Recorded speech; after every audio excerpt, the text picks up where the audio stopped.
Merci, merci, merci. Nakolo munene okolakisa na kati na biso bana na yo. Papa obateli biso butu mobimba. Omonisi biso tongo ya sika. Na mokolo ya munene olobi topesa ngo epai na yo Nzambe na biso. Papa simokimba mokiangani. Papa tosengi bolimbisi. Na nyonso oyo tosali uta semeni mobimba. Papa tosengi bolimbisa biso po ete okoyoka esengeli na biso.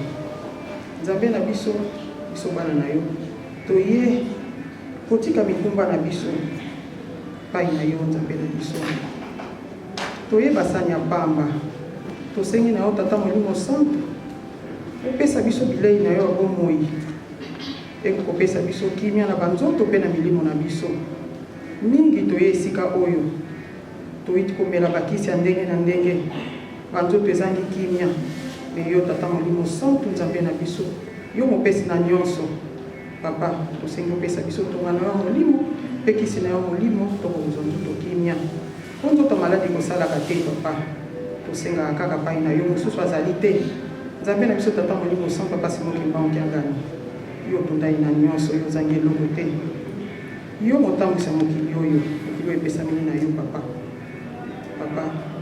toye biso bana na yo koyoka liloba koyoka oyo bongisi mpona bana na yo na nkamba Yerusalemu kuna ngunga sebetaki partout biso na baosi na biso ya blanc mingi tokandi programme na biso na loba oyo papa tosengi na yo opesi bana na yo mokili bakolosa na biso te na bawasi na biso ya Paris blanc mingi Nzambe na biso tolakisa yo mokili te oyo ezokoleka na mokili oza na koyeba papa tomitiki epai na yo ebandela kiti na biso mpe suka obengi ozala na biso présence na yo ezala esika oyo ezokokumisa yo te papa ezala na esika te esika oyo biso bana na yo papa atelemi liboso ye akolesa biso akopesa biso maye euta pai na yo papa tosengi otelema na makolo na ye oleba na monoko na ye maye akopesa biso papa euta pai na yo ye azala simple instrument biso pe tokoyoka papa fungola biso matoi ya bolimo toyoka ai oyo ya kopesa biso tosalela tobomba mpona mokolo ya suka tokozela ngo eyama bana mo ebele baza na banzela tosengi okomisa bango nzela mokuse bakuya tosangana tosala mosala na yo bengama Nzambe biso tobenga bana na programme nyonso ebande epe suka totiki epai ya bongisa mpe ya bule tata mwana mpe tata molimo santo osengela maso amen.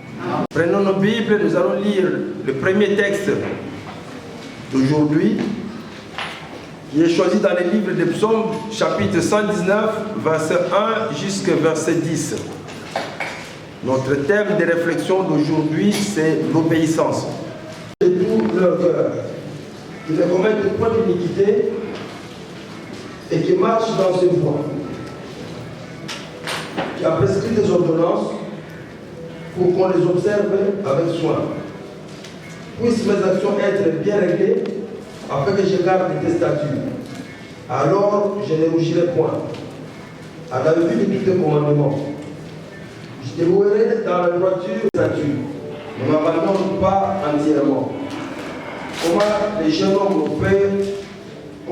hommes rendra-t-il pur son sentier en se dirigeant?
Nous allons reprendre nos Bibles pour lire le deuxième texte de notre lecture d'aujourd'hui, dans le décalogue, dans le livre d'Exode, chapitre 20, du premier verset jusqu'au 17e verset.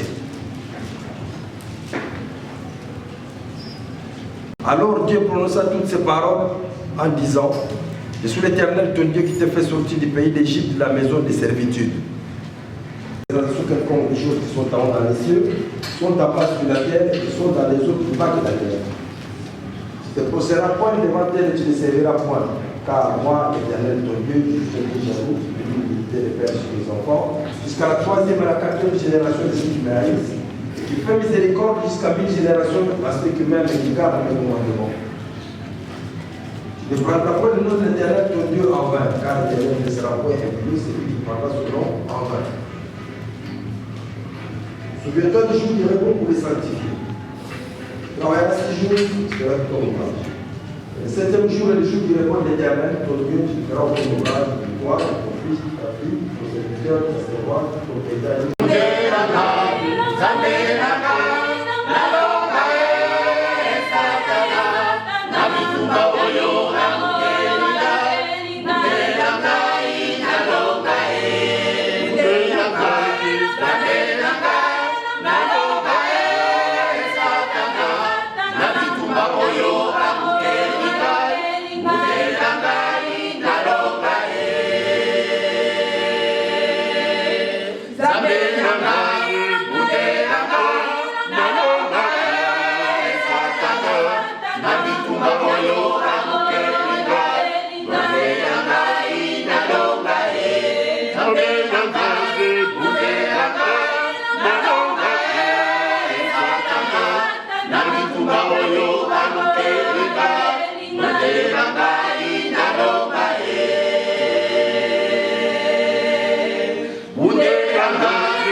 C'est le moment où nous pensons aux calamités qui tourmentent des gens de part et d'autre à travers le monde. C'est le moment où nous pensons aux personnes qui ont voulu bien être avec nous, glorifier notre Seigneur, notre Dieu, Dieu le Saint-Esprit, mais ils n'ont pas pu parce que la santé ne leur a pas permis. Soit ils sont hospitalisés, soit ils sont alités à la maison. Il y a des calamités de toutes sortes. Mais sans oublier la partie la plus grave, c'est que nous pensons être en bonne santé. Nous nous sommes présentés aujourd'hui en ces lieux de culte glorifier notre Dieu. Mais que spirituellement nous sommes malades parce que nous péchons, nous succombons dans les tentations. Et pour cela, nous demandons à ce que notre Dieu puisse nous fortifier. Pour cela, nous demanderons à 3 personnes de passer devant pour ces séances de prière.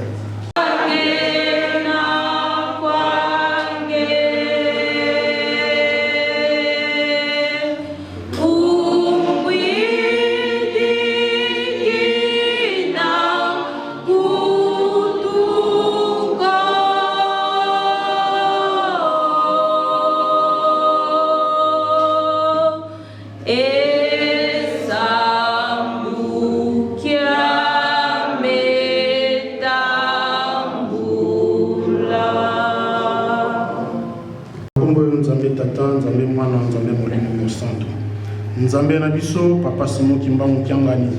Nzambe na biso papa Simon Kimbangu Kiangani. Nzambe na biso papa Simon Kimbangu Kiangani. Nzambe na biso papa ya liboso tosili kosenga merci mingi epai na yo. Na ndenge osili kobatela biso banda semaine mobimba ti okomisi biso lelo na mokolo ya yenga Nzambe na biso. Papa mingi na ba semaine tozwi bakokoso ya banzoto. Ba malade ndenge na ndenge papa esili kotungisa biso papa. Mena mawa na ope na bokasi na Nzambe na biso osili kobatela biso popesi biso lobiko na yo pamba te mokolo ya lelo to ya kobela kombo na Nzambe na biso. Nzambe na biso papa Simon Kimbangu Kiangani. Papa basili kobenga ngai pamba te na présenter ba jeune nyonso ya mokili mobimba Nzambe na biso. Papa ngai nazali na kaka moto nazali moto ya masumu Nzambe na se ya makolo na yo na Yesu kofukama pona kobelela kombo na Nzambe na biso. Papa Simon Kimbangu Nzambe na biso zwa na lokumu mpekembo Nzambe na biso na mama oyo tobelelo na ngoma oyo Nzambe na biso. Papa tala biso ba jeune papa na mokili mobimba na ngoma oyo nasili ko présenter bango Nzambe na biso. Papa Nzambe na biso ya ngai papa na ye na se ya makolo na ye kosenga bolimbisi pamba te biso ba jeune Nzambe na biso tozali na contact na yo te Nzambe na biso. Limbisa biso papa, limbisa biso kotala mabungi na biso te Nzambe na biso pamba te tozali kaka bana. Bande la programme kino suka Nzambe na biso ya kako insister biso papa. Papa pe oyo azali liboso papa zali kaka moto Nzambe na biso.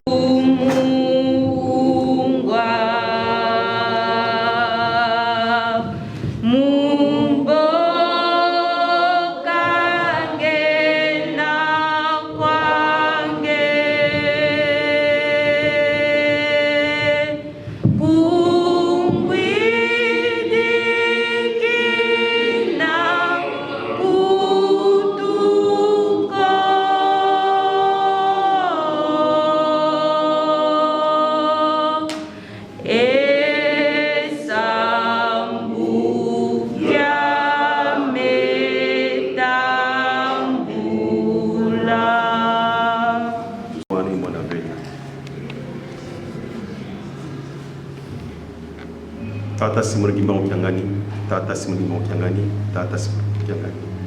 Nzambe ya dudi, Nzambe ya wanakasi. Mono itata. Ngeye Nzambe. Maonzo tuvuni mfuno katika mungeye. Widi samu kia mwami. Mono tata. Nsolole ya kuzilomba kwa ngeye. Nsatu za zeto iba tata. Tata. Kitu lumita. Kitu lumilomba. Maonzo na mubeto ngeize hizo. Tata. Kirika tata. Ngeize insatu zeto. Ngeize inzungu zeto. Tulomble kwa ngeye. Surtout lumu kiki, lumu kia nene. Lumu kia 70e anniversaire kia ngeye Nzambi. Tata. Ngeivo. Mulumu kia beto. Zulu izibukanga. Bonzo beno. Mchantangu. Lulomba nga mambu. uvudi mfunu tina tata beto batata idi tulombele tata bika nkenda zako yakala mu beto ngei zei nzungu za muntu ye muntu mpasi za muntu ye muntu ngei kra tata bona nkenda zako kutusalisa surtout tata tusongisa nzila pasi voto alanda matambi mengei twasala kisala kwa ngei imuka tulomba kwa ngei muna nkumbwa se imwane mwana vela tulombela makonzo Doiza watuvuluza evuluzi wangetwizidi doiza watuvuluza mambu mengi matuzungidi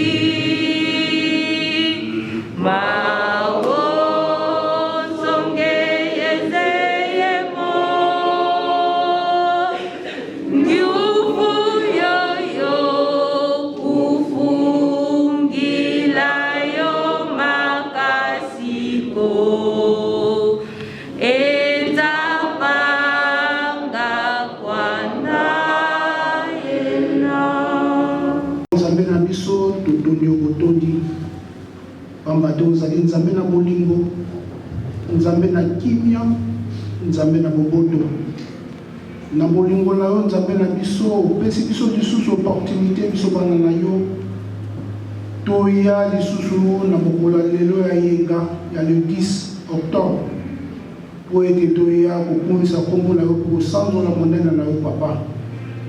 Tokomi na ngonga oyo tosekaka maye ya pasi kati na biso. Tosenga ya pona tina na maladi mikakata na ndenge bitumba makamwa ndenge na ndenge nekana kata mukili kasi occasion oyo nzambe na biso pesi biso po ete tokolela liboso na nzambe na biso oyoki batata mibale mwana na tata basengi tokoloba nini na ngonga oyo nzambe na biso pamba te toza na sanza ya kitoko sanza ya mapamboli Likolo ezali ya kofongwama depuis le 6 avril 2021 oyo ezalaki ya centenaire. Bientôt papa tokokoma le 12 octobre mokolo oyo nzambe na biso tata molimo mosantu ondimaki ete otika nzoto oyo physiquement mpe okende kobotama lisusu ya mbala misato na Yerusalemi ya sika na kombo ya Simoki Mbangu Kiangani. Nzambe na biso tokoloba nini zwa lokumu nkembo ezali epai na yo papa yo moko oyebi ntina nini nzambe na biso po ete oyaki na kati ya mokili oyo oyaki na ntina mosusu te po ete okolongola biso bato moyindo na kati ya pasi ya 4400 ans tozalaki nango.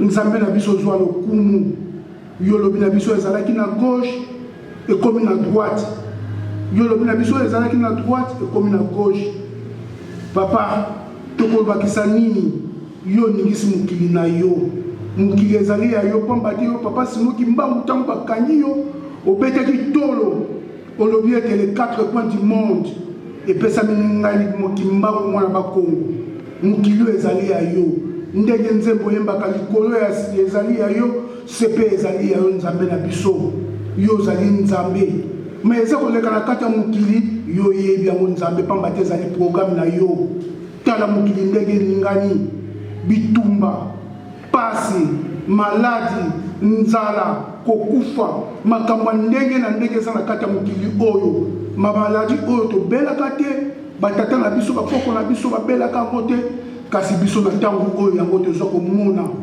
pasi ekoti na kati ya mokili makoleka nzala mpe ekoti makasi nzambe na biso tokolele epai ya nani yo lobi ete tosala programme oyo bino botikelaki biso botongi Yerusalemi ya sika soki botokozwa bule papa Simoki Mbangu Kiangani nzambe na biso kanisa baconseillere nyonso tu totiki na maboko na yo kanisa mokili na biso bakongo misato topesa yango na maboko na yo pamba te oyo lobaki ete soki kimia eza na kati ya lingomba te ki bakongo mpe bakozwa kimia te yango papa tolobi pesa kimia pesa kososole kota na kati ya lingomba toyeba yo papa Simoki Mbangu Kiangani ozali nzambe kimia yana na kati bakongo misato pour être ceux qui m'ont côté là Congo misato et ko kita en Afrique pe na kata mokili mobimba to bientôt papa l'élection ko ça na kata mboka oyo pone la biso motambusi oyo akoyeba yo papa Simon Kimbangu oyo akoyeba lingomba na yo oyo akotia biso moto moyindo nesika na ye papa to pesi programme mobimba ndenge ko leka na mboka oyo na maboko na yo pesa bandeko pe bakei na Yerusalemi yo bongisa pour être fête na biso le 12 octobre et le kana kimia ne sengo nyonso programme nyonso eza na maboko na yo tika ete kimia pe ngolu na papa Simon Kimbangu eza na kati na biso banda le kino sukate na komba tata mona pe mo santo amen. Mais nous n'avons pas enregistré de nom à ce sujet. Pour cela, nous passons à la collecte des offrandes.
Kumbase mwana ye mwana vela tata simungi bangu ngani tata mwana vela uvutu di matondo kani tulwa simuno kola kia kimu kana za kwezo lako nzambe akenda nzambe amalakasi tutondele tuvene kikesa mukuza salisa nkumba kumudumukia uno nzambe to selubya kubilutili vantwala bana pakuba tudi moko mulonga ngeke kusalilanga mbongo kunzambe to kanti betu kusalilanga zomutunga libungu lyako lomele wa sambula moko maonso no matulile moko mukati kwa longa nzambe to kanti bayingi pe bakelu solo kabakilendele ko babana mpaki mo pasi mbala yekuza bakala yebeto nzambe kena nzambe wala kazi tubana funga kumba tubana sola tubana kikesa mukusalila nzambe to kutuyambula kutusema pasi kutwanunga muna dumbukia ntsuka kali to tambula kuza kusalila pasi kutotela mesa ekimfumu kyaku baba ntoto nange tukundanga funza bitu kutuyambula kutufula ngenda kala yetu tukanjanzika ku program ya kuna ntsuka mukumba seye mwana mwana vela amen.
De tout un chacun parmi nous pour que nous puissions comprendre et retenir ce qui va être dit et que nous le mettions en pratique pour que nous ayons la vie sauve le moment venu. Soit avec nous maintenant et à jamais, au nom du Père, Fils et Saint-Esprit. Amen. Comme tata ya moi na pe tata mulimo mosanto tutangaki mokana bonzambe na livre ya Psaume 119 verset 1 jusqu'à 10. Na kati ya mukanda wana tutangi mipeko ya tata nzambe ndenge epesameli biso ndenge esengeli biso tolandaka yango officiel lisolo ya bapapa bamba toyebi yango bangoma ndenge desordre ekotaka mpo baboyaka kotosa papa dengenda nganga nzambe aza kotuna ngai nalakisa ye pa ya koyi kozwila résolution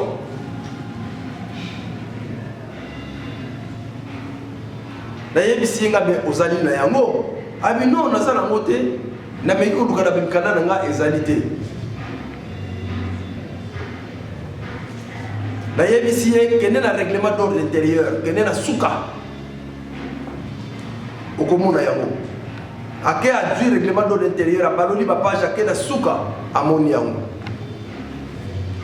une petite démonstration que aza nango ana mukanda yango na kati ya ndako na ye nganga ya nzambe ye moko mais mukanda mo atanga quelque page les autres atanga te que document na azui importance nango za na posa nango eza na maboko na ye aza ko lukango epa yesusu pona nini totanga te batata ba mama totanga ka soki oza na possibilité ko tanga te ou oza na bayele ya kotanga te totunaka ngai na tunaka na ngai na mondimi o vivre expérience na tunaka na nga na bandinga banganga nzambe o bayebi nga na tunaka na nga. Les papa conseille après sa expérience, va vivre na papa fumalongo, nga na landaka na nga. J'espère que biso no soto landaka.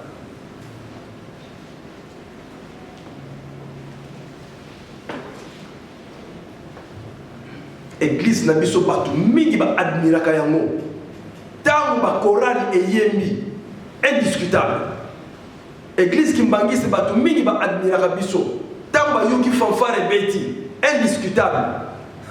Mais ce qui est comme Mibeko, l'ingoma la bino c'est l'ingoma malamu mais bino Mibeko parce que tu vas me na légèreté Mibeko na Mibeko tozali ko associer thème na biso ya lelo autolobi obéissance.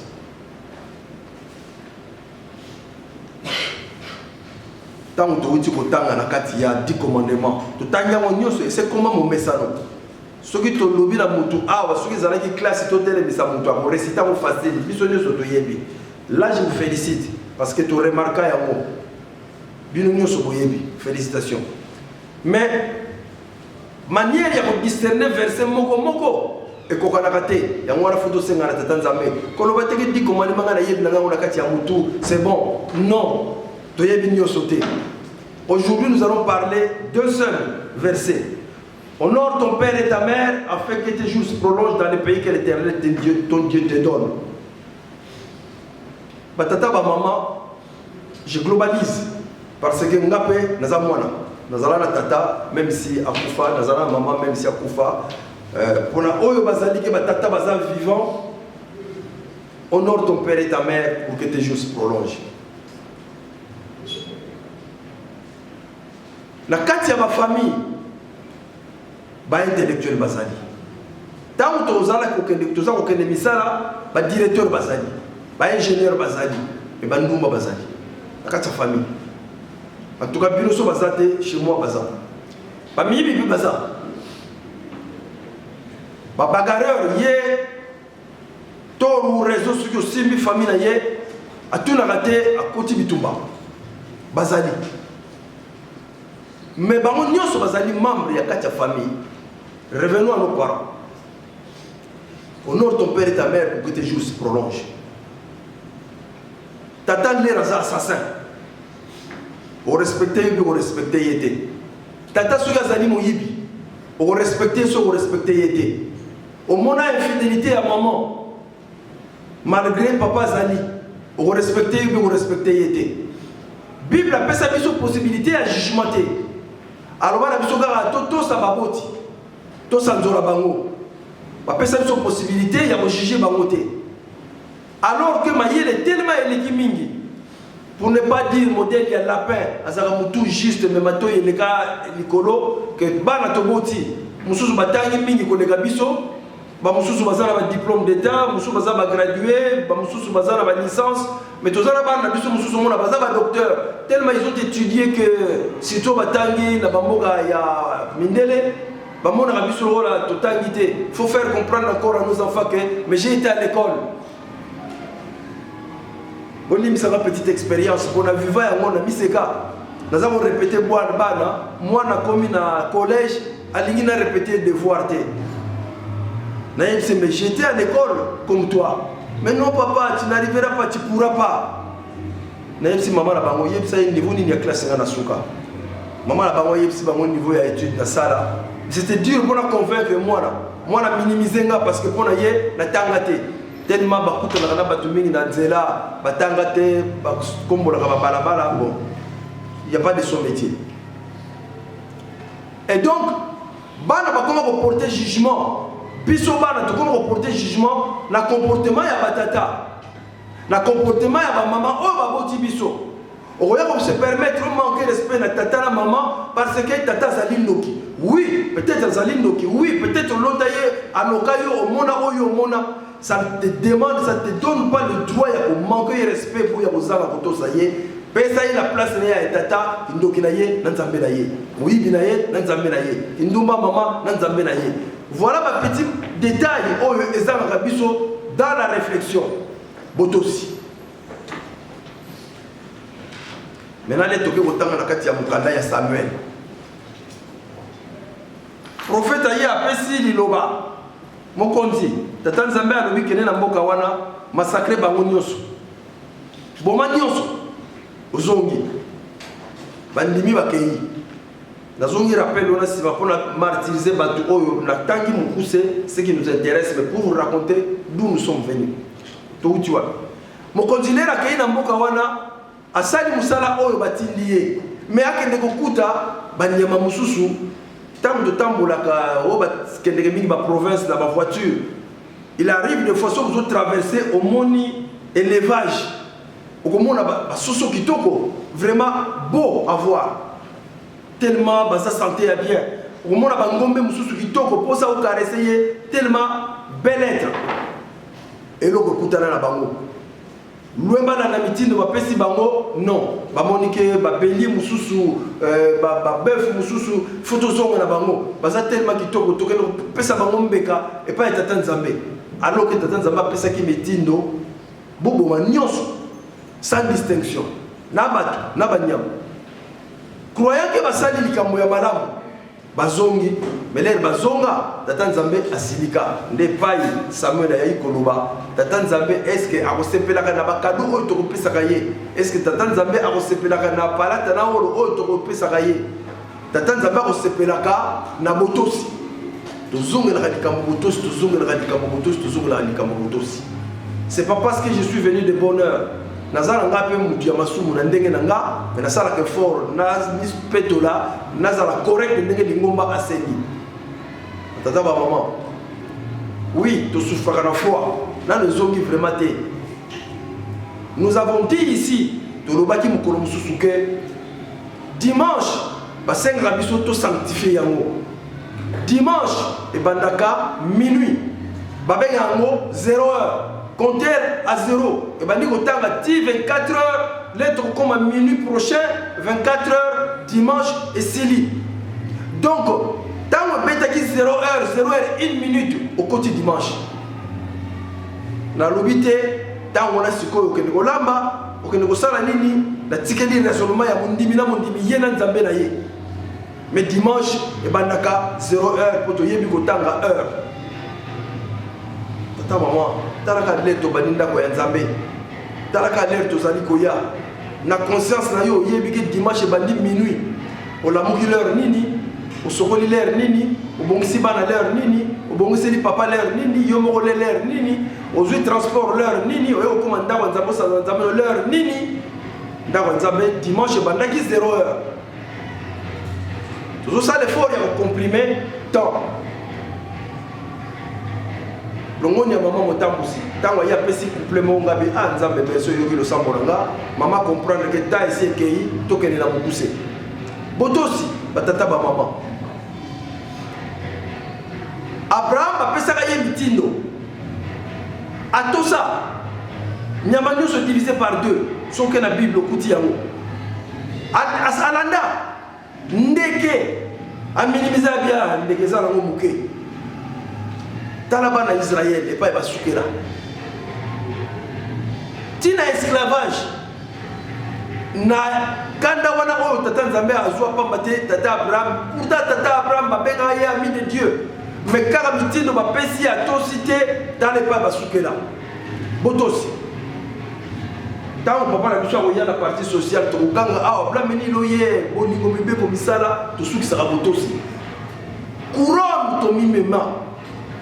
Mais est-ce que tu respectes Kayango, Kourous Wana Tondima? Pourtant, un bel slogan, un beau slogan. Un beau slogan. Quand on a yoga, on a séparé la vie. Ah, pourtant, il est wana, ça va inspirer dans Tata Moli Monsanto. Plaisir. Vraiment, ça m'a fait un plaisir. Mais, responsabilité. Parce que maintenant, il faut honorer l'Iloba Wana Tolobaka. Boningombe comme ça, là, oui, comme ailleurs, mais Botosi.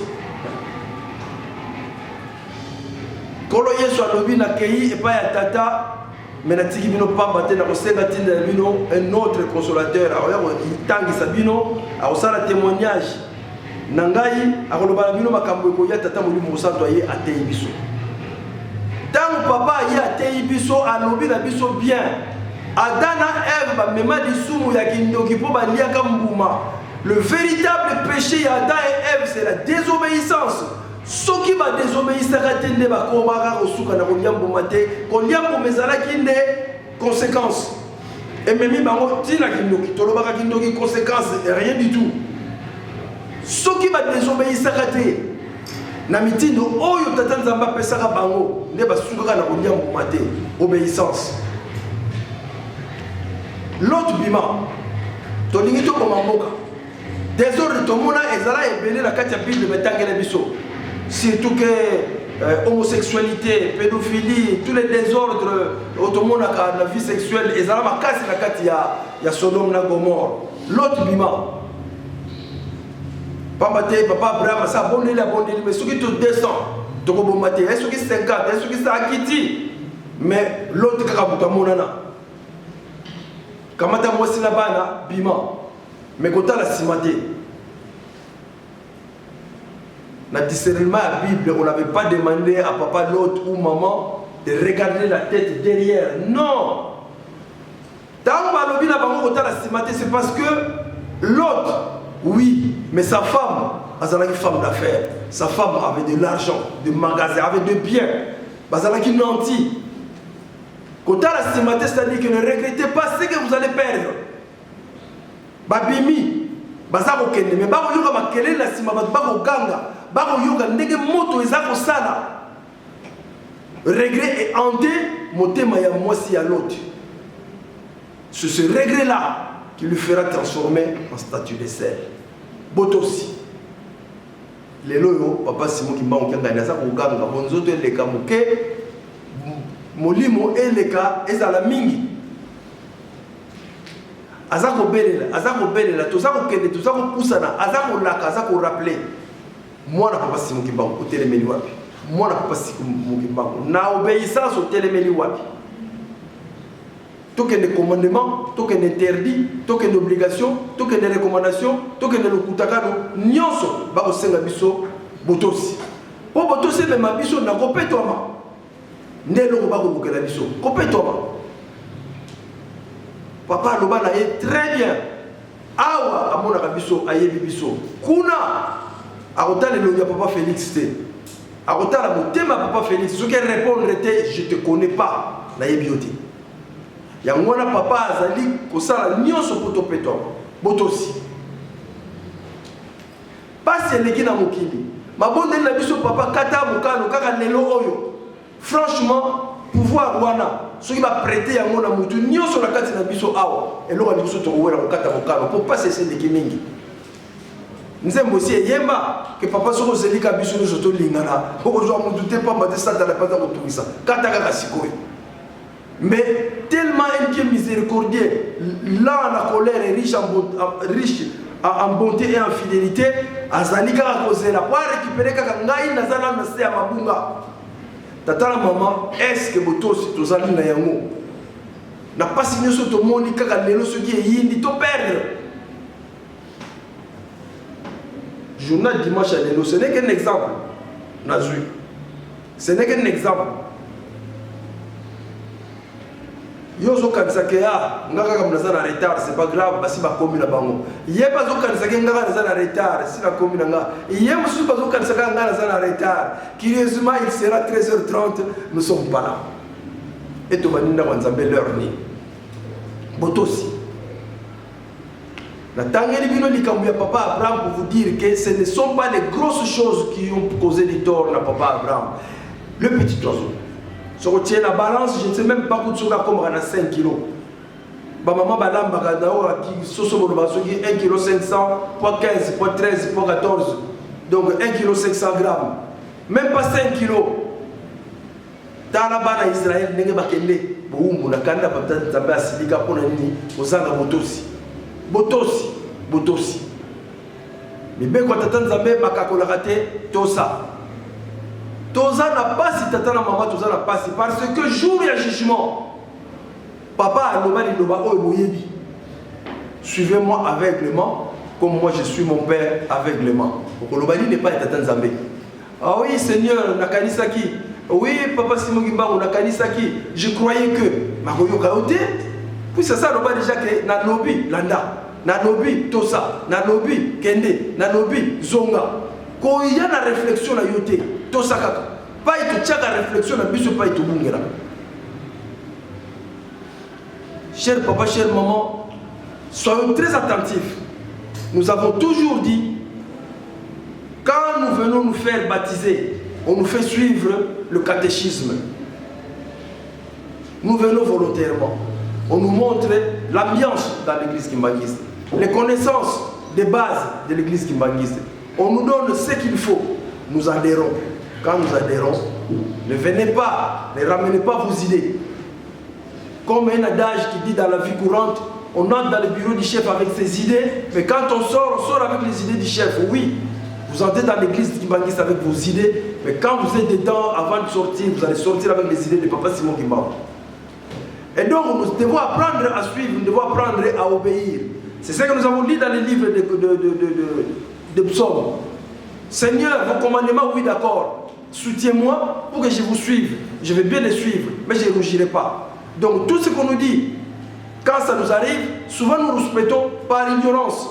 Parce que nous ne savons pas, nous croyons que c'est nouveau. Ah oui, l'église, c'est aussi un peu difficile. L'église coince. Non, l'église ne coince pas. Tout ce qui est dit est vieux. Seulement, apprenons à lire. Lisons. C'est pourquoi j'ai pris l'exemple que si vous avez quelque chose de précieux, vous voulez garder, c'est pas grave. Mais dans un livre. Parce que les Noirs sont réputés ne pas lire et les Noirs sont puissants en tradition orale. C'est ça notre faiblesse. Alors que toujours on recommande de lire, de lire, de lire. Ce n'est pas un embêtement. Les 10 commandements, on les lit tout le temps, nous pouvons même les réciter. Mais nous vous prions toujours de prendre les Bibles. Merci de voir que j'ai mis une douzaine de Bibles ou 15, je ne sais pas. Ils sont tous partis. Bravo, félicitations. Il faut lire. Pendant que je suis en train de parler, il se fait que vous ouvrez la Bible. Vous allez tomber sur un verset et justement c'est le moment que Dieu vous inspire sur quelque chose qui a toujours tourmenté votre raisonnement. Vous allez le lire ce moment-là pendant que je suis en train de prêcher. C'est pourquoi nous vous disons toujours de lire la Bible. Parce que cette expérience, nous l'avons tous vécue. Pendant que le prédicateur est en train de prêcher, je suis en train de l'écouter, mais j'ouvre le livre. Et curieusement, je trouve, ah, ce jour-là, on avait dit ceci, c'est là que ça se trouve. Des petites choses que nous minimisons vont nous causer du tort. Et c'est pourquoi nous venons de citer Papa Abraham. Il a suivi les instructions de son patron, notre Dieu. Il a coupé les animaux par deux, le bœuf, le bélier, tout. Mais seulement il a négligé l'oiseau, les 2 oiseaux. Un oiseau, si vous le prenez, il ne pèse pas. Il ne pèse pas. Une colombe, c'est combien de grammes? Il les a négligés. Et quand Dieu va donner la rétorque, les enfants d'Israël, la suite, nous connaissons. Je viens de prendre le cas de l'autre, l'obéissance. Il a trouvé grâce au Seigneur. On lui dit de sortir parce qu'on va massacrer la ville. Mais ne regardez pas derrière, c'est l'ordre. Il faut obéir, c'est tout simplement ça. Sauf que la femme de l'autre, si riche qu'elle était, va regretter les avoirs qui vont disparaître. Parce qu'il entend le bourdonnement, le feu, comment il est en train de détruire, et les cris. Le regret va le faire transformer en statue de sel. En statue de sel. L'obéissance. C'est pourquoi je viens de dire que nous avons un beau slogan. Oui, mais mettons-le en pratique. Mettons-le en pratique. Parce que tout simplement, l'Église veut de la sainteté sur nous. Un esprit saint dans un corps saint. Je suis Papa Félix. Je suis ce que je suis. Mais ce jour-là, devant Papa Simon Kimbangu Kiangani, ce n'est pas les connaissances que j'ai accumulées dans l'Église. Ce n'est pas les connaissances que j'ai accumulées dans la vie du monde. Ce n'est pas les œuvres que j'ai réalisées. Il va voir que reflète mon cœur. Que reflète mon cœur. Quand je lui rappellerai, mais papa, nous avons mangé avec vous. Oui, mais là, je ne vous connais pas. Et les cantiques le disent.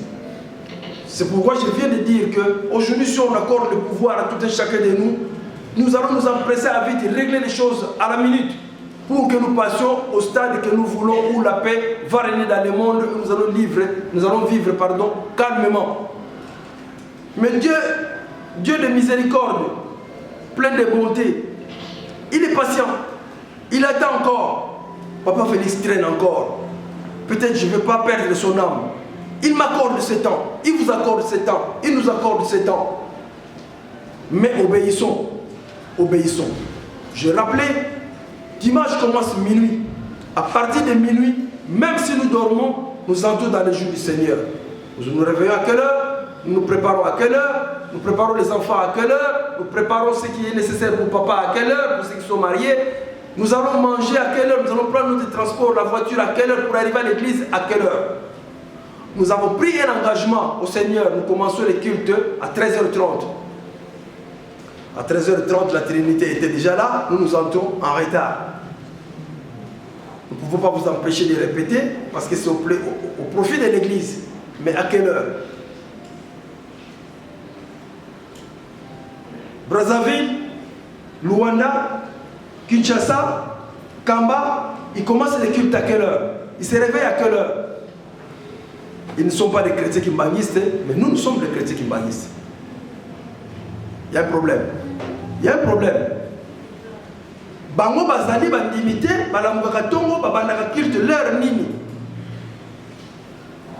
Tola mukatongo, tobongamela tongo, tozala na culte à l'heure 13h30, biso nous allons prêts. C'est un engagement que nous avons souscrit. Si Nzambi ukansila mukimwana kiame teleme sesalo kiango Nzambi. Nous avons pris un engagement. Cet engagement, nous devons l'honorer.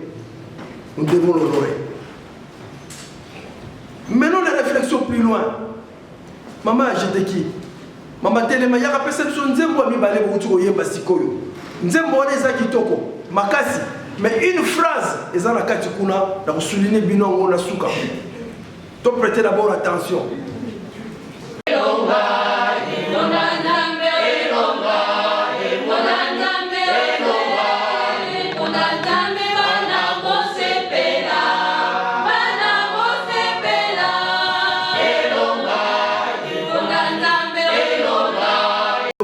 De réfléchir, le courage d'observer.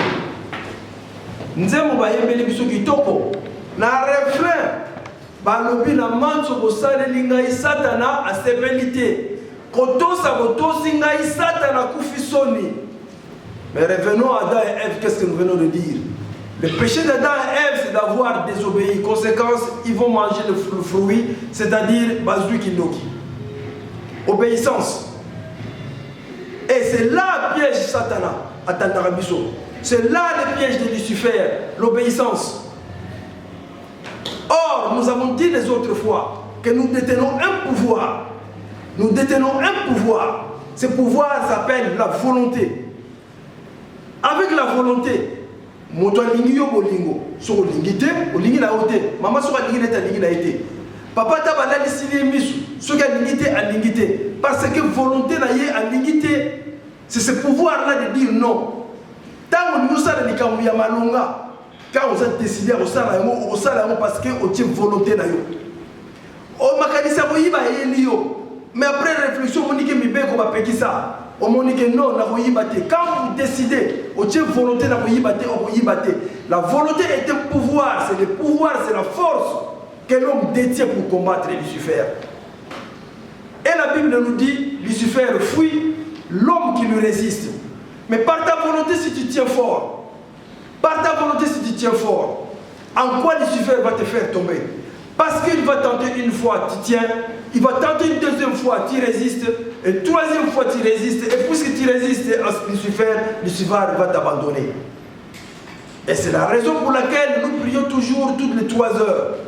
C'est de manière qu'en priant à midi, tu as encore en mémoire les mots que tu as prononcés dans tes prières. Que à 14 heures, quand la tentation arrive, vous avez encore la fraîcheur du raisonnement. Tu n'auras pas le temps que de vous commettre les soumouké aux autres qui ont déjà prié il y a 15 heures. Nous avons toujours rappelé que Adam ne priait pas parce qu'il est en difficulté comme Ngaï parce qu'il est malade. Na komi ko lanisa prière parce que Covid est. Na komi ko lanisa prière parce que passe na makolo. Ngam na bela ki makolo. Na komi ko lanisa prière pour azulu kamusala. Na komi ko lanisa prière pour azulu kanibala. Adam n'avait pas ça. Il était heureux dans le jardin d'Éden. Ba komi na maman Ève, bazala ki très heureux ba momi balé. Mais il priait. Ba heure wani prière, ya ngwana tatanzabe apesa biso. Et pour finir, nous rappelons que Tatan Zambé a créé les anges. En créant les anges, Lucifer va être leur chef. Dieu va l'initier en connaissance, mais Lucifer va désobéir. Lucifer a été créé sur parole. Quand il va trouver que bon, lui c'est sur parole, cette fois je vais créer quelque chose de plus puissant que Lucifer. Lui qui se croit qu'il peut m'égaler, il va créer l'homme. Ce qui est l'évangile selon Papa Ntoula, témoignage à Papa Ntoula, l'enseignement et à Kamba. Nous avons notre conseiller, il y a Sista Kuna, à Viva Yango. Que Tatan Nzambe kwa que la mututango azui m'appeler à façonner yango. Il a pris les propres de sa chair qu'il a mis dedans. C'est ces chairs là Tata Nzambe a tia la kati ya potage ou asali là Adam qui fait que qu'on lia mawana et que peut sur les mutu kindoki. Parce que batunaka Adam et Ève ba même joie kindoki balia nani mais balia nsoto ya mutu. Parce que tant que Tata Nzambe a kelli asili si les restes et ça qui est tellement sacré qu'on boit comme ça la poubelle a kangisa ngo liboke. A invoqué a kundi na sa mabele et boti nzete mbala moko na fruit a tuni Adam moni couleur ya fruit couleur nzoto na za ndenge nini abi ndenge moko couleur ya ngai za ndenge nini abi za ndenge moko. Tata Nzambe a oya ko la Adam plus puissant que yé mais puissance à Adam et repose qui la prière. Prière et ça vous permettre d'être toujours en communion dans Nzambe na yé. C'est ainsi que Adam sera toujours plus puissant. Et l'air a succombé na péché. Adam comme faible. Adam comme faible. Je ne fais que rappeler la Bible et les instructions de l'Église, les enseignements de l'Église. Il y a un cantique qui dit la prière vient toujours à bout de tout, Satan n'est toujours pas triomphateur.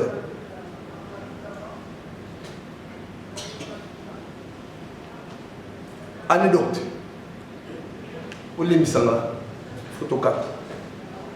Botini nga ina Angers. Naka ina Angers mama ya bibatu.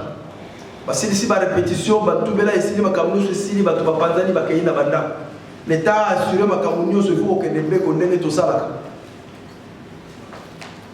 Maman wana il faut pas soigner la nzela na immeuble na bango poto que na bango sika pe kozali. Ba komi la se ya immeuble sonner ils vont répondre té. Sonner ils vont répondre té. A bengi la téléphone ils vont répondre té. Pas moi, ma kanisa tata Nzambe ka yenga maman. Vous en nganga Nzambe. Nzambe pesa au pouvoir. Vous allez représenter papa si vous ne pas nganga mboka ya Angers. Fais ta prière. Fais ta prière. Invoque ton Dieu. Invoque ton Dieu. Maman sali li bonde lina ngam sali li bonde sa bote manayo biso to yoka ya moté. Et puis après benga il va répondre.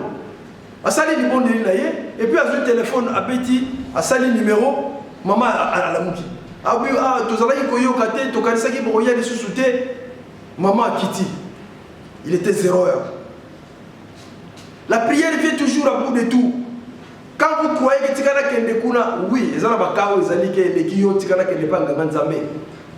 Mais du moment que Tata Nzambe a Sarana Katina yo, la prière vient toujours à bout de tout, mais sous-estimons rien. Nzambe sali Adam en le créant, il va le rendre plus puissant que Lucifer, mais adossé à Dieu par la prière. Par la prière. Et donc, quand Adam obéissait aux ordres, tout allait bien. Mais quand il avait désobéi et il a fini par manger le fruit, contracter la sorcellerie, la première chose qu'Adam constatera, la lassitude. Lassitude.